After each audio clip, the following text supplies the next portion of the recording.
Welcome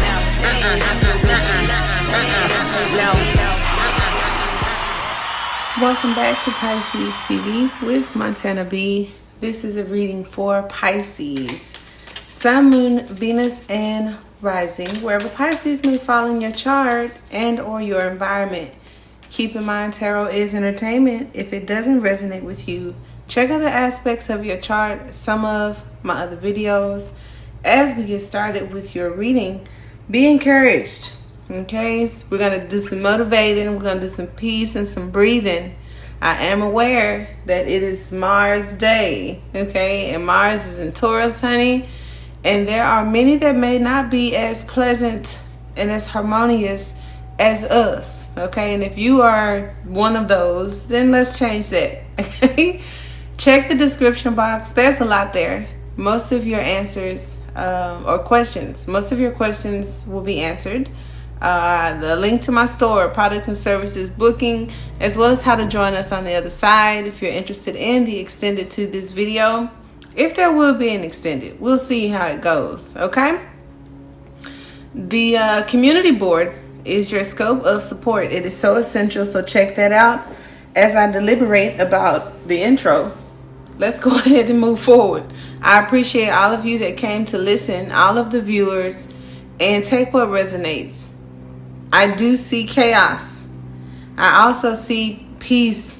I see abundance. I see children. I see love. I see a lot of stuff. Okay, because this Ace of Cups is like my holy grail. It is a very beautiful card. It is a selfish card and a loving card. It's wholeness. Okay, it's like divine almost. It talks about the powers of waters. All right, Pisces, Cancer, Scorpio. Okay, now on a lower note, I said baby daddy. I was thinking of some of you that I don't know, where you could be having issues within a family demographic. Okay, I also see the Father of Wands because of the Seven of Cups at the bottom. See, if it was Seven of Pentacles, I may have went more with the children, okay, or the baby daddy. But the Seven of Cups talks about confusion, addictions, obsessions. And since the Ace of Cups is a beautiful card but represents Pisces, Cancer, Scorpio, I know that Scorpio in particular could talk about obsessions and addictions and chaos and confusion, since the Ace of Cups does represent the power of water. Cancer and Pisces, very emotional energies, okay? Scorpio, very sexual energies, okay? So however that fits for you. In love, because this is a general reading, okay? The Ace of Cups is all about love. It's a new beginning for you in your love life, and you need to nurture it. So there's something about nurturing. And then here crossing it, we have the Father of Wands. And I'm not trying to be, because I grew up, right? Little girls that grow up, sometimes there's like these, what do you call it? Contradictions, stereotypes, something, I don't know, that we would say, it's not fair. Where boys get to do stuff and then girls, it's like held to a different standard. So it's like in law school, I would say discriminating, but there's another word. I can't think of it. But I think of where we talked about the peace, the hopefulness, the love, the newness. The Father of Wands kind of represents chaos, confusion. And I wouldn't say it's someone from your past per se, but I will say if there were any karmic connections, how the lovers are in that devil card. The wand couple in a chaotic energy represents those that are binded by something. Okay, some of you could even feel like you're in a bind. It could talk about the ego, aggression, all right? Because the wands do talk about ego, aggression, and fire. My King of Wands, however, could represent some sort of a struggle, okay? So if this, we talked about love, but if this is finances, it could talk about a little bit of a struggle, all right? The Seven of Cups could talk about too many options. So struggling with making a decision. And it's like the current energy is representing making the best decision for you. So just be mindful of that you don't have to you don't have to pick from the selections that you're faced with. So for some of you guys, it's kind of like a choice. How about that? You can choose happiness. You can choose this aggressive, nasty, little funky energy. Others of you, if this is like something physical, material, it's kind of like feel free to walk away. Feel free to say, I don't want any of that. You could be choosing where you're going for a vacation. I'm buying a new car. I was at the drawing board with my career. And, you know, as you were looking in your journal, it was like, you know what? I'm going to scratch all of them. That could be cool, too, because the Seven of Cups at the bottom of the deck and the Ace of Cups here in the current situation could talk about that. It could talk about not doing either of them, right? So in the journal, in self-reflecting in the options from the chaos or confusion, this cup just talks about not doing any of that. Okay, whatever this Seven of Cups is, not doing any of that. Others of you, because the Six of Cups does talk about children, right? And the Seventh Cup is in the reverse. This could also talk about like your memories, your siblings, your children, nostalgia. And then this cup is not about you. Okay? So this is about you. In the past, it wasn't about you, but this could be about you. Or feel free to flip it. Like, this isn't about you. Okay?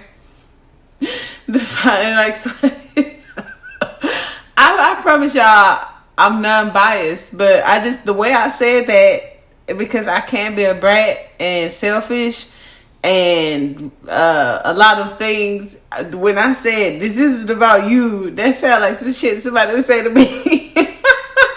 This isn't about you. Okay, so it's like I felt that. Okay, that's cool. Whoever it's about, is this shit starter here? That's cool. It isn't about you, Pisces. Maybe this reading isn't about you. Okay? Because here's you and here's isn't about you. Okay? Or here's you and isn't about... You feel me though? Y'all just had that moment with me. We got the moon here. So that's what I'm saying. We got some energy where it doesn't have anything to do with you. If it doesn't have anything to do with you and it's not about you and it's not what you want, that's also the energy of the Eight of Cups, is to walk away from things that no longer serve us. And I found that to be such a redundant statement on YouTube because it got to be something for you. Everything is no longer serving you, where you have to walk away from it all every time, every day, always. However, because of this dominance, this ego, this masculinity, this aggression, child, because of all this creative energy, okay, or this left brain, honey, and the right brain, I don't know, because of it, if it ain't got nothing to do with you, if it ain't something you want, even if anger is not something you want, if depression is not something you want, if that house or that car is not something you want, if them kids ain't something you want, child, sit down, you know, because it isn't about you. That's what I'm putting on the top. This isn't about you. Okay, right. So let's see, in the center of the reading, what do you need to know, or the lesson? We have the Hermit. We got sat down. Okay, we're gonna sit down. I like the Hermit because it is the opposite. So I've already said it isn't about you. And then I have the opposite. That's the same thing, right? As not you. The Hermit represents the 9. The spiritual journey. This turtle is in a shell. And it is like, go inside of that motherfucker. Okay? Because everything that's going on isn't about you. And guess what? Here's Mercury in the lesson. Okay? And then ruled in Virgo, we have the Hermit. We have the ladder.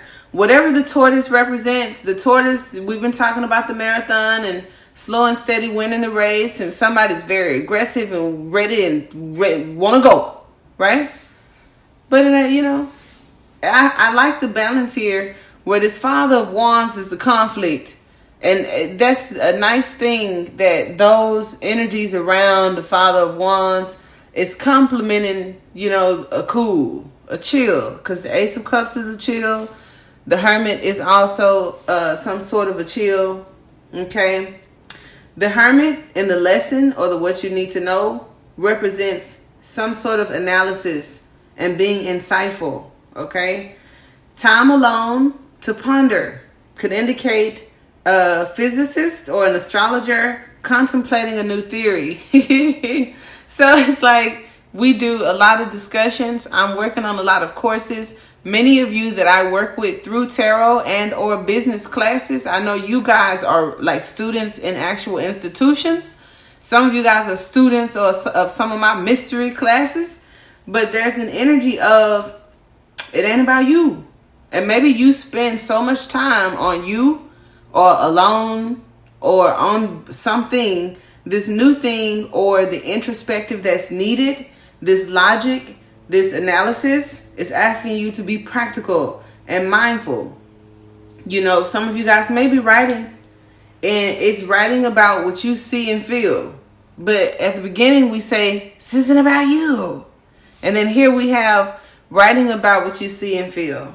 Okay. And something about you, because here's alone again. Okay. Now, if this is love, it could be like leaving that alone right now. Especially if you're working on a friendship or something like that. If it's feelings, this is feeling like being alone. Okay. To get this deep introspective.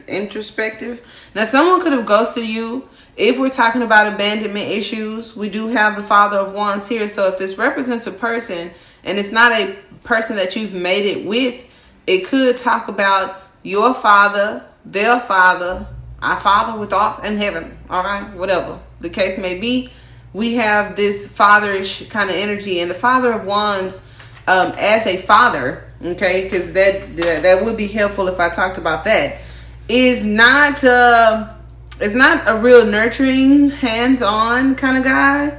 It's kind of like I have the tools to create it. So even if you're good at starting things and you don't finish things, here is I have some kind of ability to do something, but I don't nurture that thing.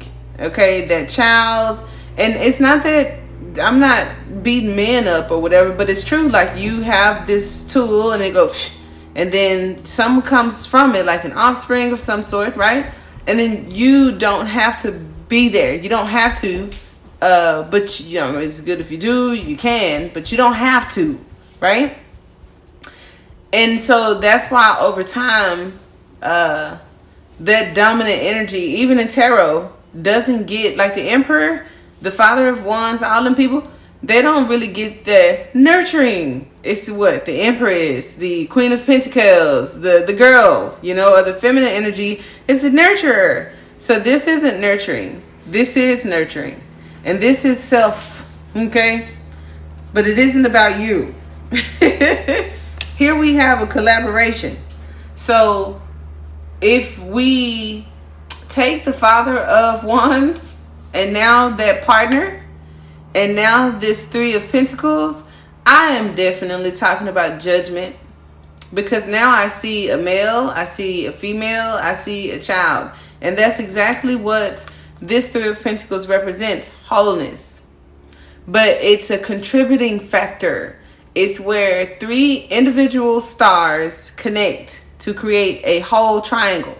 That's the story that I'm sticking to, okay? It is the number 3, as we talked about, the Empress. So to further, dig deep into something not being nurturing, the Mother of Wands loves different.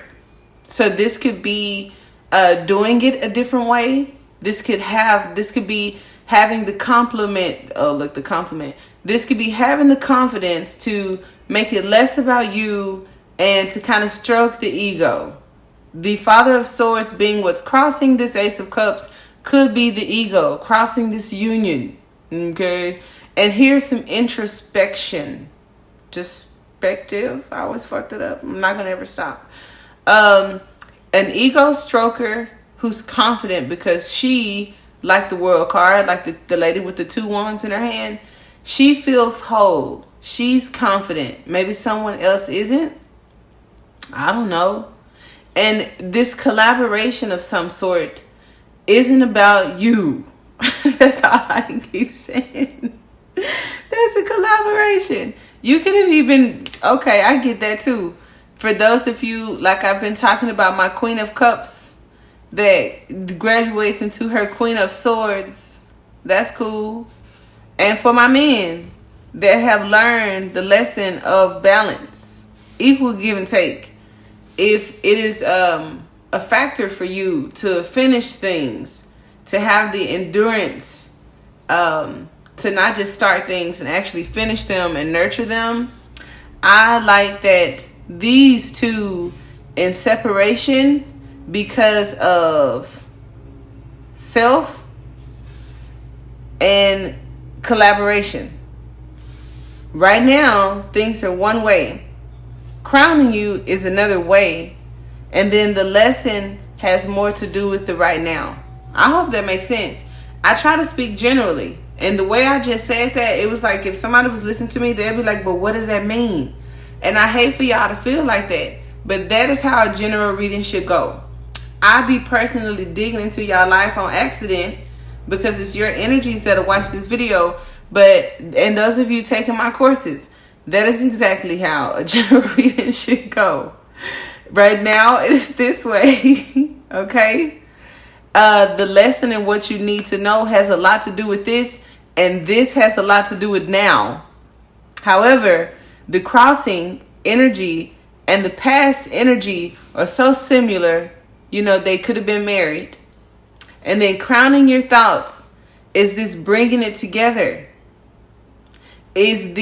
Are these individual pieces making sense? Even if it was just this reading, I just dissected that for the fuck of it because I felt like it. But that is the Three of Pentacles. The Three of Pentacles would be the Father, which is the Sun, which is this dominant energy. I'm just going to say that. It also represents the Mother, which is the Moon, which is also represented in my Mother of Wands card, the Grandmother. And the trine. Oh my God, something is going to be way better. Okay, so I started this talking about one thing and I'm so excited that toward the end of February, it's going to all get better. But anyway, and then the star is the child. Oh, okay, I just taught y'all something. I hate when I do. I'm going to stop doing that. Because then you're going to take my class. You just watch all my videos every day and that's cool too. But we have the Father. We have okay, let me do this. We have the Sun, we have the Moon, we have the star. If you've ever seen Marielle Tarot, Google her. But Marielle Tarot has a Three of Pentacles that I have just fell in love with. And maybe Source is saying tomorrow or later today, start with the Marielle Tarot. Because it's my favorite and it does something to me. But it's a blanket which talks about source. Could be the source of power, light, I don't know. And in the blanket is a family. It's a man, a woman, and a kid. And the man has the tattoo of the sun. The woman has the tattoo of the moon. And then the child is wrapped up with like a star tattoo on him. So everybody's branded by something. So men have this energy. If I look at this picture, the man has this energy branded on him because I think the tattoos were symbolic. She has this energy on her. And then the child has this energy on them. So it's like a stamp, okay, that represents something. Could be a gift, could be a curse. And as I say that, I'm now even thinking about the Chariot. And so instead of the Chariot card, which is the number 7, you guys got the 7 of Cups. The Chariot is not about confusion. It is about all aspects of this Chariot working together and focusing on the bigger picture. Or the light at the end of the tunnel. The tortoise or the hermit could represent the journey. So, a personal journey? I don't know. We'd have to see. But I think that's kind of cool. So, we got the Chariot. And the reason why the Chariot is broke up like this, what's driving it? Because the Father of Wands is driving the Chariot. So, that talks about the focus itself. So, we're talking about your focus. And some of you guys are just focused on you. Okay. Or you could be dealing with a person that's focused on them. Okay, let me get off that because I like focusing on me. And so I don't want to redirect y'all and mess y'all journey up. However, I am going to get this over to the extended because we have went like way far and beyond what generally you needed. But I know y'all love that. I know it's entertainment and most of you have learned something, especially my YouTubers, which I don't mind. Very interesting, huh? Join us on the other side. Okay, but if this is where we leave off, I definitely appreciate you guys for watching. Until next time, namaste.